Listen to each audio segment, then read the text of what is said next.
আসসালামু আলাইকুম। আমি doctor Enamul Haque Parvez, natural medicine. আমার চেম্বার হচ্ছে মারজান মেডিসিন কর্নার, চৌরাস্তার মোড়, ডাক বাংলা সড়ক, লালমোহনবোলা। আজকের বিষয় হচ্ছে রিউমাটিক আর্থ্রাইটিস নিয়ে একটু কথা বলতে চাচ্ছি। রিউমাটিক আর্থ্রাইটিস বলতে আমরা অনেক সময় দেখা যায় হাত পা জয়েন্টগুলোতে ব্যথা, অথবা জয়েন্টগুলো ফুলে যাওয়া, জয়েন্টগুলো গরম হয়, রাতে ঘুমাতে গেলে হাত পা ঠান্ডা হয়ে আসা, আর প্রচণ্ড জয়েন্ট ব্যথা, এগুলারে বলি আমরা rheumatic arthritis. That's mean autoimmune disease. Rheumatic arthritis আসলে মূলত হয় মানুষের ইমিউনি সিস্টেমটা যদি দুর্বল হয়। ইমিউনি সিস্টেম যদি দুর্বল হয় তাহলে মানুষের রিউমাটিক আর্থ্রাইটিস, এই বাত ব্যথা এগুলো হয়। এগুলো হওয়ার একমাত্র কারণ হচ্ছে যাদের ইনডাইজেশন হয়, হজম প্রক্রিয়ার সমস্যা, এবং পেটে লিকি গার্ড হয়, দীর্ঘদিন পর্যন্ত লিকি গার্ডে সাফারি হচ্ছে, তাদের ইমিউনি সিস্টেমটা দুর্বল হয়। আর ইমিউনি সিস্টেম দুর্বল হলে এটা এই ইমিউনি সিস্টেমটাই মানুষের জয়েন্টগুলারে অ্যাটাক করে, আর এই জন্যই কিন্তু রিউমাটিক আর্থ্রাইটিস হয়। এজন্য আমাদের ইমিউনি সিস্টেমটা একটু বুস্টার করতে হবে, যাতে আমাদের এক নম্বরে হচ্ছে যাদের রিউমাটিক আর্থ্রাইটিস আছে তারা সকল প্রকার মিষ্টি জাতীয় খাবার খাওয়া যাবে না। মিষ্টি জাতীয় খাবার বাদ দিতে হবে। এনাফ ফুড, এনাফ কার্বোহাইড্রেট খাওয়া যাবে না, এবং ফ্যাট খাওয়া যাবে না। ফ্যাটটা আসলে হজম করতে সমস্যা হয়, কারণ আমাদের হজম প্রক্রিয়ার সমস্যার কারণেই কিন্তু ইমিউনি সিস্টেমটা দুর্বল হয়, আর এই জন্য মানুষের রিউমাটিক আর্থ্রাইটিস হয়। এই জন্য আমাদের একদিকে লিকি গাটটারে ভালো করতে হবে, 2 নম্বরে হজম প্রক্রিয়াটারে ভালো করতে হবে, 3 নম্বরে ফ্যাট বাদ দিতে হবে। সকল প্রকার জিএমও খাবার, সিনথেটিক ফুড, ড্রাই ফ্রাই এগুলো বাদ দিতে হবে। পর্যাপ্ত পরিমাণ শাকসবজি খাবে, এবং সিড জাতীয় যত খাবার আছে এগুলো বাদ দিতে হবে। যেমন খাওয়া যাবে,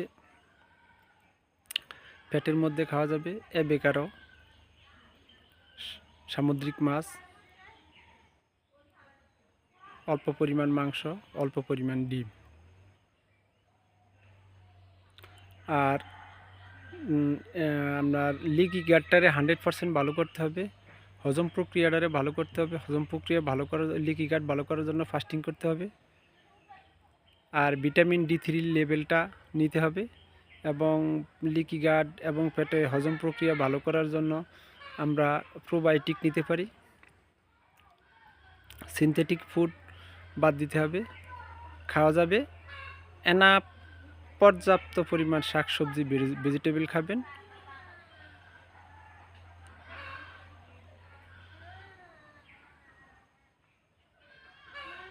এবং অ্যাভোকাডো খাবেন, সামুদ্রিক মাছ বেশি খাবেন, অল্প পরিমাণ ডিম, অল্প পরিমাণ মাংস, তাও প্রাকৃতিকে বেড়ে ওঠা মাংস। আর অটোইমিউন ডিজিজ আর রিউমাটিক আর্থ্রাইটিস মানুষের দীর্ঘমেয়াদী রোগ। আমরা দেখা গেল পেইন কিলার বা অন্য অন্য ওষুধ খেলে আমাদের সাময়িক একটু ভালো থাকি, আবার ব্যথার ওষুধ ছেড়ে দিলে আবার রিউমাটিক আর্থ্রাইটিসটা ব্যথাটা বাড়ে। এই জন্য আমাদের ফাস্টিং করা, পেটের লিকি গাটটারে দিকে খেয়াল দেওয়া, হজম প্রক্রিয়ার জন্য ইনডাইজেশন, হজম প্রক্রিয়াটারে একটু সঠিক অবস্থানে আনা, আর কার্বোহাইড্রেট বাদ দেওয়া, এবং সকল প্রকার চিনি জাতীয়, মিষ্টি জাতীয় খাবার বাদ দেওয়া, ড্রাই ফ্রাই, সিনথেটিক খাবার, জিএমও খাবার,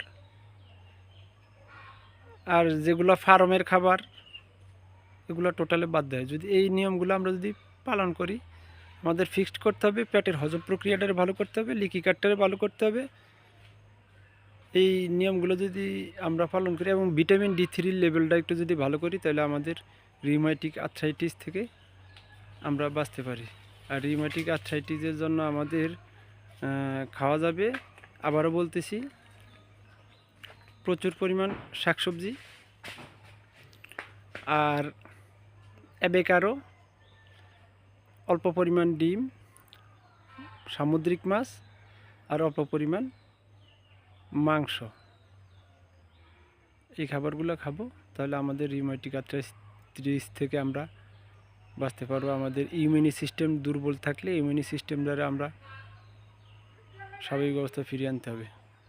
আমার চ্যানেলটা যদি একটু ভালো লাগে, লাইক শেয়ার সাবস্ক্রাইব করে দিবেন। আর আপনার একটা লাইক শেয়ার সাবস্ক্রাইবে হতে পারে একটা মানুষের জীবন ফিরিয়ে দিতে পারে। আর আপনাদের কোনো প্রশ্ন থাকলে আমাদের এই কমেন্ট বক্সে লিখতে পারেন, আমি সর্বোচ্চ সহযোগিতা করব আপনাদের উত্তর দেওয়ার জন্য। আসসালামু আলাইকুম, আল্লাহ হাফিজ।